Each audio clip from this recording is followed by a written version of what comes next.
Hello everyone, and welcome to this week's edition of the Comic Shop Adventure, my weekly excursion where I leave the homestead at Athletic Geek HQ in search of a bounty of comics, collectibles, graphic novels, old comics, new comics, and everything in between. As always, we're going to start with what stood out from last week, and Batman Damned was really what stood out from last week. It was like, a lot of people compared the New 52, Scott Snyder, Greg Capullo run on the Batman series. They compare that to Batman in a horror setting, and I think that's a very fair comparison. I think that's very, very good. It was a classic run. I'm not downplaying it at all. It's probably the best set of comics I've read in the last 10 years. But Batman Damned, whoo, that is Batman horror on another level. It's almost Arkham Asylum, A Serious House, and Serious Earth like levels. Especially the ending. I don't want to spoil it for anybody, but I mean if you're easily offended, the ending of the first installment of Batman Damned is going to probably rub you the wrong way, so just a warning there. But yeah, I thought that was a really good book. I'm interested to see where it goes. It started off great. As far as what else that stood out for me, I really enjoyed the another Legion of Doom centric issue of Justice League, and Jason Aaron's Thor was a really, really good book as well. Nothing was bad. Just those were the ones that really, a week later are still kind of sticking with me. So yeah, that's looking forward to another big week here, and we'll see you guys back at the homestead. Hey everyone, I am finally back here at the homestead, here at Athletic Geek HQ. Got a decent sized band today, just my pull list and new comics this week, but still a good little bit of a bounty nonetheless, and we won't waste any more time. Going to start on the Marvel side of things with The Return of Wolverine #1. As I've said in past weeks here on the show, I have a love-hate relationship with Charles Soule's writing. He's very, very hit and miss and very, very inconsistent, but they're bringing back the original Wolverine, I guess, back into canon. He was killed off 3-4 years ago. So he's being brought back into the main Marvel Universe, and I love Wolverine, and I was with Charles Soule in his story of when he killed off Wolverine, or I shouldn't say he killed off Wolverine, they had him kill off Wolverine. And I'm going to see how they bring him back and see if it's any good. So, Return of Wolverine #1. And on the flip side of that, we have Old Man Logan #48. It looks as if they're getting ready to conclude this series with the return of the original Wolverine to the mainstream Marvel Universe. So, yeah, I'm just gonna... This book was hit and miss, but right now it's definitely going out with a bang, it seems, with the last few story arcs. So, gonna ride with this one until it's not there no more. Over on the DC side of things, we have Heroes in Crisis #1 of 9. This is their mini series going on right now that they've started.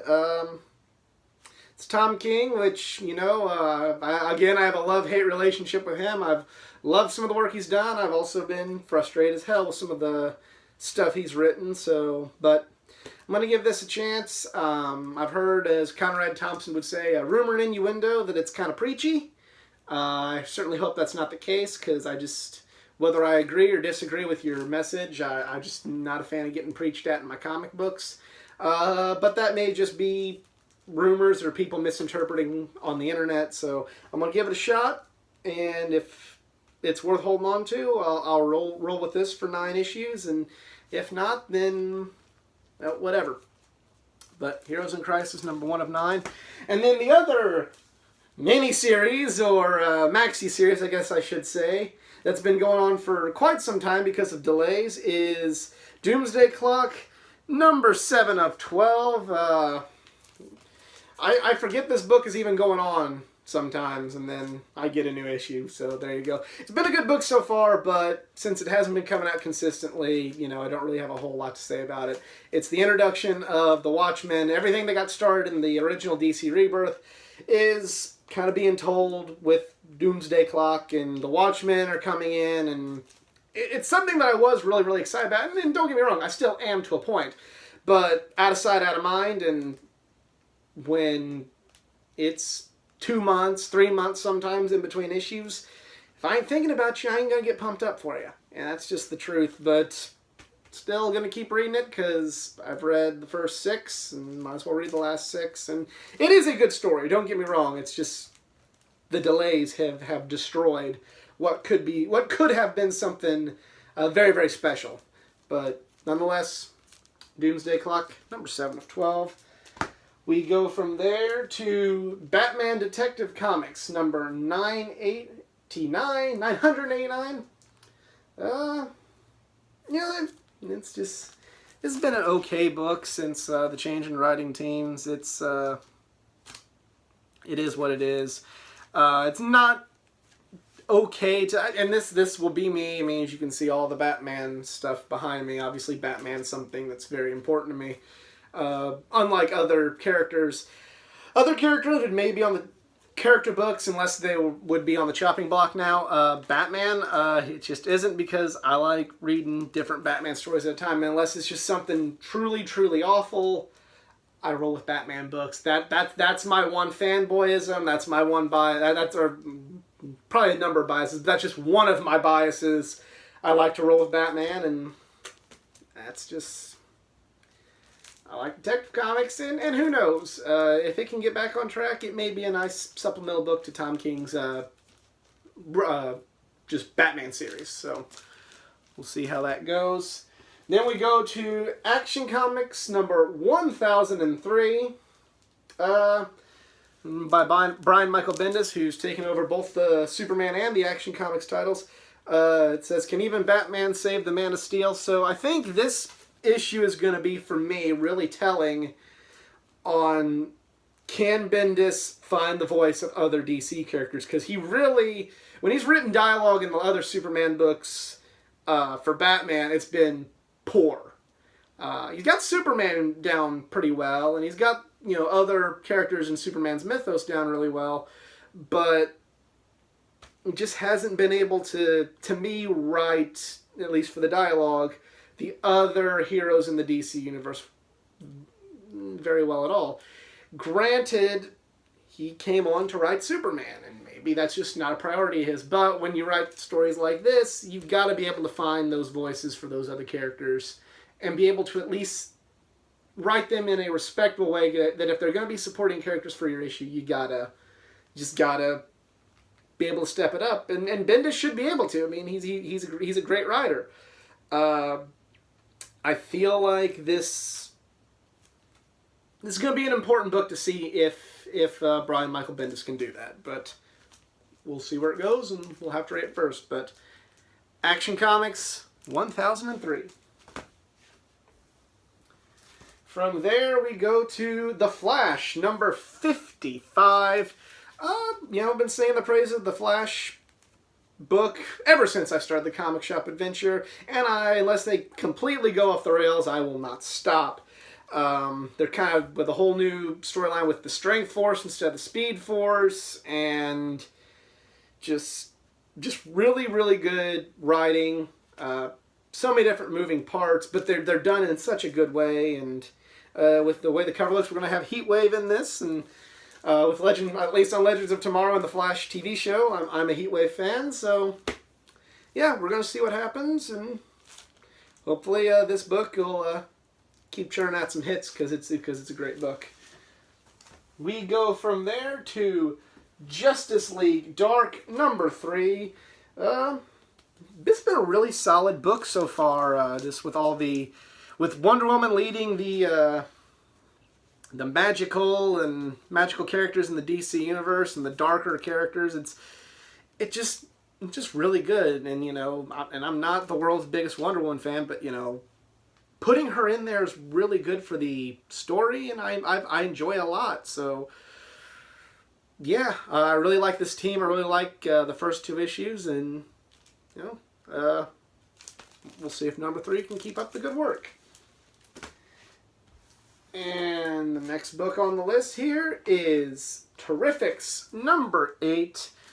The B-listers, if you will, teaming up. It's a fun book. I'm not going to sit here and tell you it's anything really life-changing, and that's not a knock on the writer, because Jeff Lemire is a tremendous writer. But it's just, to me, I read this for the fun. It's fun seeing these characters that people forget about, Tom Strong, Mr. Terrific, Plastic Man, the ones that not, sometimes even your diehard comic fans don't take serious, much less some of your casual fans will go like, who the hell are these people? Seeing them come together and seeing, just their adventures and how they fight, whatever's going on, whatever the trouble is in the stories, it's been a fun book. Maybe sometimes you don't need like gut punches and life-changing stories to enjoy. Sometimes you just need some fun, and Terrifics has been fun for the last 7 issues, and we'll see if it's still fun in number 8. And then finally, we round out today's bounty with Titans number 26. Again, love these characters, love this book so far. Really enjoy kind of where it was going, so just keep up the good work, I guess. Yeah, just I really like this book. It's been maybe not quite so much fun as Terrifics in that sense, but it's been just using the baseball analogy, it's been at least a single every time. So yeah, Titans number 26, and that is pretty much it for the bounty this week. Let me know what you picked up at your local comic shop in the comments section below. If you enjoyed this video, please like it, please share it. If you want to see more videos, please hit that subscribe button and check out some past videos. And for more content, please go check out facebook.com/athleticgeek89. Lots of stuff on the Facebook page too. Every Thursday is my collection comic of the week, where I review an old comic, or in some cases maybe even a newer comic, from my personal collection that I just enjoyed or remembered reading or what have you. And starting here pretty shortly, you'll also be getting my weekly roundup and review of the DC CW universe, so be sure to check that out. That will only be available on the Facebook page, facebook.com/athleticgeek89. And it's not just the world of superheroes and comics. It's all things geeky, pro wrestling, gaming, anime, and so much more. Yeah, but that is it for this week, so I'm out. Y'all be cool. Later.